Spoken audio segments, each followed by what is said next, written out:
다 함께 성경 암송하심으로 새벽 기도회 시작하겠습니다. 너희는 사도들과 선지자들의 터 위에 세우심을 입은 자라. 그리스도 예수께서 친히 모퉁이 돌이 되셨느니라.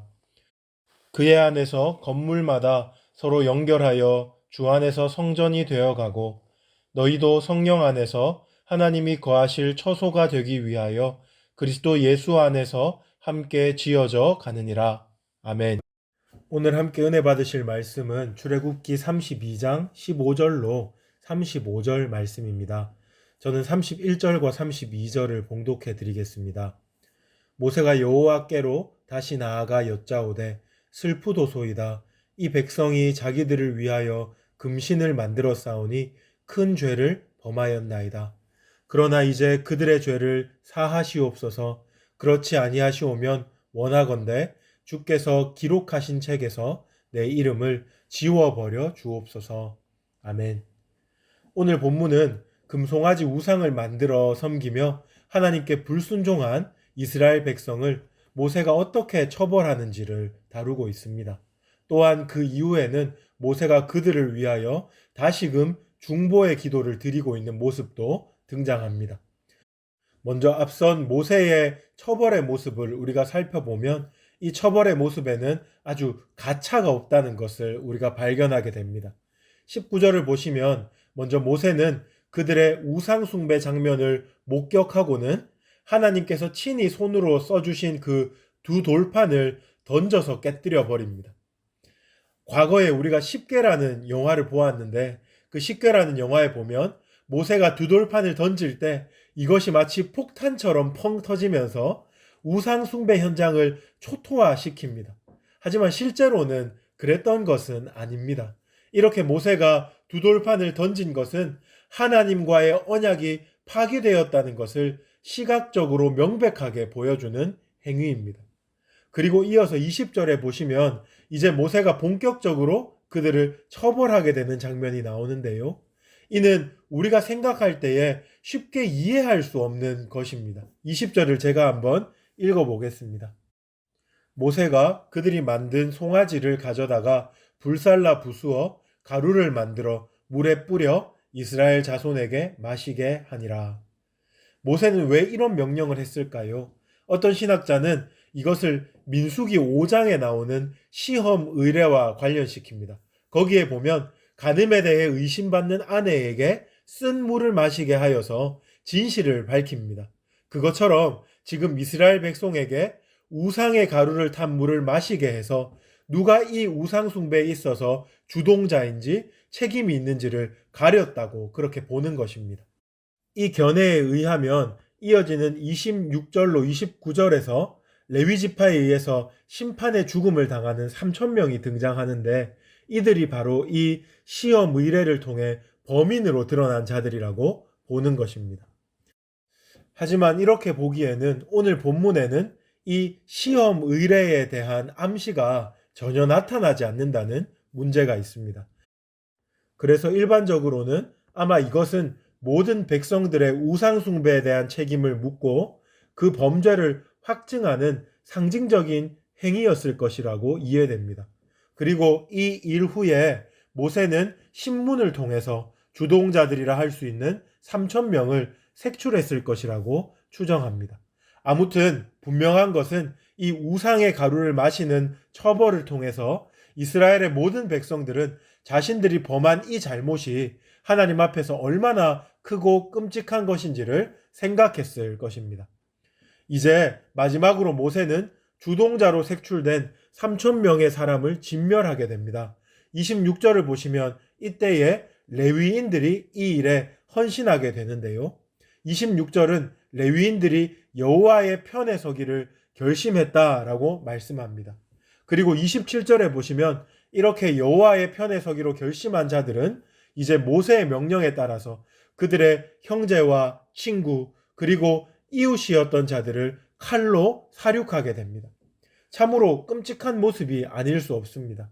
그래서 우리는 이런 살육의 현장을 목격하면서 하나님께 이런 질문을 던지지 않을 수 없습니다. 하나님, 꼭 이렇게까지 하셔야만 속이 시원하십니까? 하고 말입니다. 그런데 우리가 이런 질문을 던질 때마다 하나님은 구약 성경을 통해서 일관되게 어떠한 대답을 주십니다. 그것은 하나님이 이런 징계와 심판을 내리시는 이유가 당신의 속이 시원하기 위해서가 아니고 하나님의 공의를 세우기 위함이라는 대답입니다. 만약 이스라엘 백성이 어떤 범죄를 저지를 때 사랑과 자비라는 이름으로 그들의 죄에 대해서 징계하지 않고 적당히 봐주면서 넘어간다면 하나님의 공의는 무너지게 될 것입니다. 그뿐 아니라 이스라엘 백성은 더욱 방자하여져서 하나님의 법도와 길에서 더욱 멀어지게 될 것입니다. 그래서 하나님께서는 그들에게 이렇게 뼈아픈 징계를 내리시는 것입니다.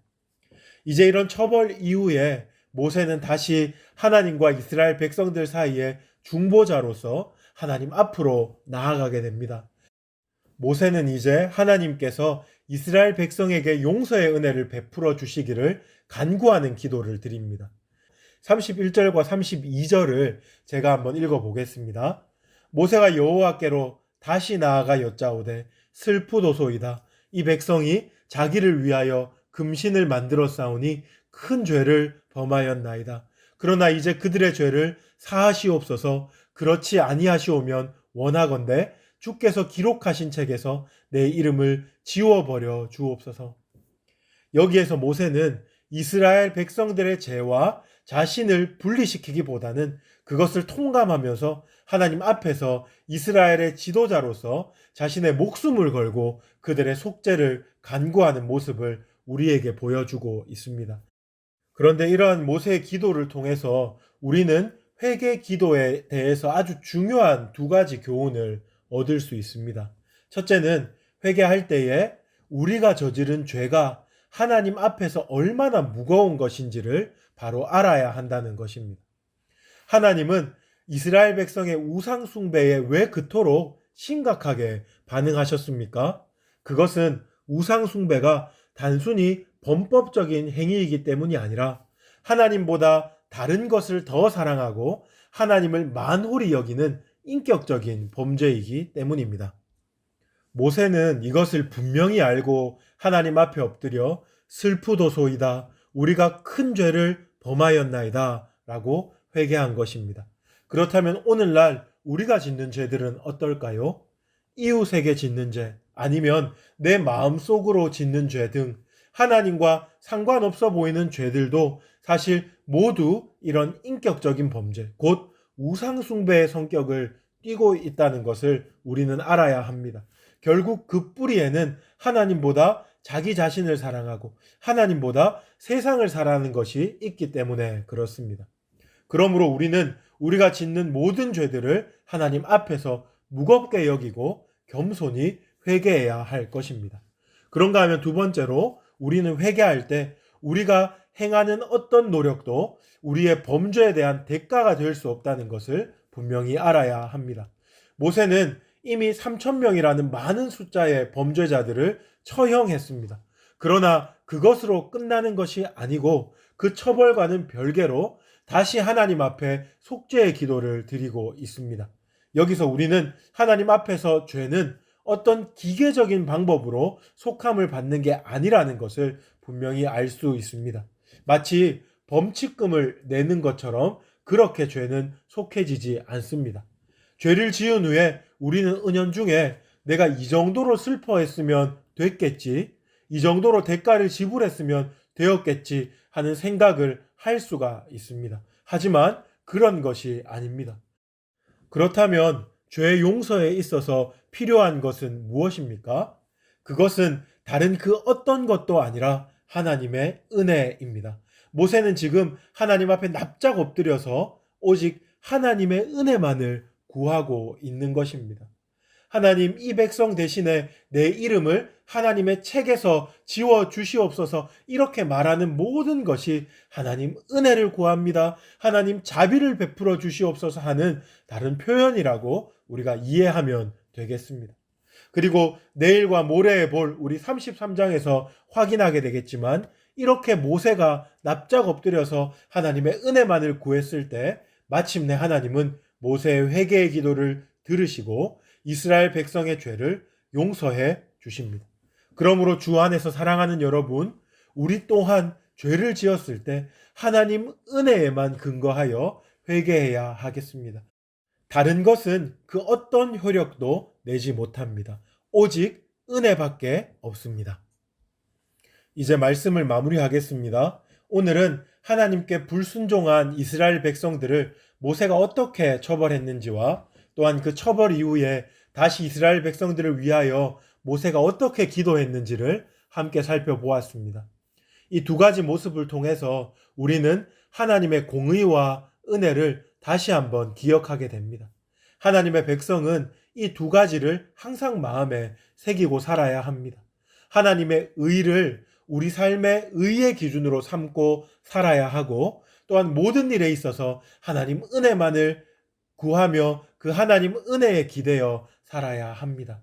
그렇게 살아갈 때 우리는 하나님의 백성으로서 신실하고 진실하고 거룩하게 살아갈 수 있게 될 줄 믿습니다. 이런 은혜가 이 새벽에 우리 모두에게 있기를 주님의 이름으로 축복합니다. 이제 들었던 말씀 기억하면서 세 가지 기도 제목으로 함께 기도하십시다. 먼저 하나님의 의를 우리 삶의 의의 기준으로 삼게 하여 주시고, 모든 일에 있어서 하나님의 은혜를 구하며 살아가게 하여 주옵소서. 성도로서 신실하고 진실하고 거룩하게 살게 하옵소서. 두 번째로 내일 드려지는 주일 예배 가운데 하나님의 강력한 임재하심이 있게 하옵시고, 말씀을 전하시는 담임 목사님 붙들어 주시옵소서. 마지막 세 번째로 코로나19 사태가 하루속히 종식되게 하여 주옵시고, 어려운 때에 교회와 성도를 지켜 주옵소서. 국민들의 안전을 보호하여 주시옵소서. 나눈 기도 제목과 여러분 가지고 계신 기도 제목 가지고 주여 부르짖고 합심으로 기도하시겠습니다. 주여.